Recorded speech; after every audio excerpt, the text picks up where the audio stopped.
શું તમે ક્યારેય આ રમત રમ્યા છો? તે ખૂબ મજાની છે, ખરું ને? જેટલી તેને રમવામાં મજા છે, તેનાથી પણ વધારે મજા આ ભૂલભુલામણીની રમત બનાવવામાં આવે છે. તમે તેને તમારી રીતે અનોખી અને રચનાત્મક બનાવી શકો છો, જેમ કે વિવિધ રંગોના ઉપયોગથી, અંતરિક્ષ કે જંગલ વગેરે વિષયોનો આધાર લઈને, જુદા જુદા અવરોધો ઊભા કરીને અથવા વિભિન્ન સામગ્રીનો ઉપયોગ કરીને.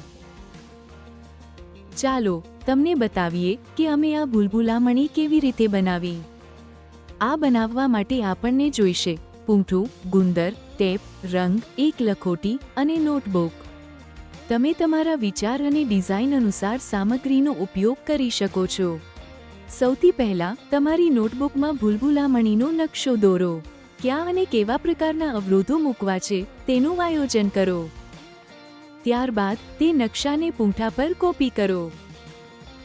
ગુંદર, ટેપ અને કટરની મદદથી દિવાલ અને અવરોધ બનાવો. હવે આ રીતે એક ખાંચો બનાવો અને તેમાં ભૂલભુલામણી ફિટ કરો, જેથી લખોટી નીચે પડી ન જાય. હવે રમવા માટે એક લખોટી લો. તેને શરૂઆતથી લઈને અંત સુધી પહોંચાડવાનો પ્રયત્ન કરો. તો હવે તમારો વારો. તમારી ભૂલભુલામણી બનાવો. તે અમારી ભૂલભુલામણી જેવી અથવા તો સાવ અલગ હોઈ શકે છે.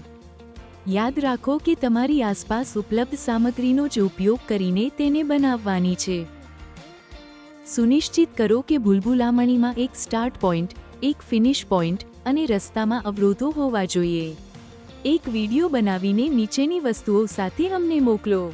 1. ભૂલભુલામણી બનાવવાની પ્રક્રિયા, બોલીને કે બતાવીને. 2. રમવાની પ્રક્રિયા.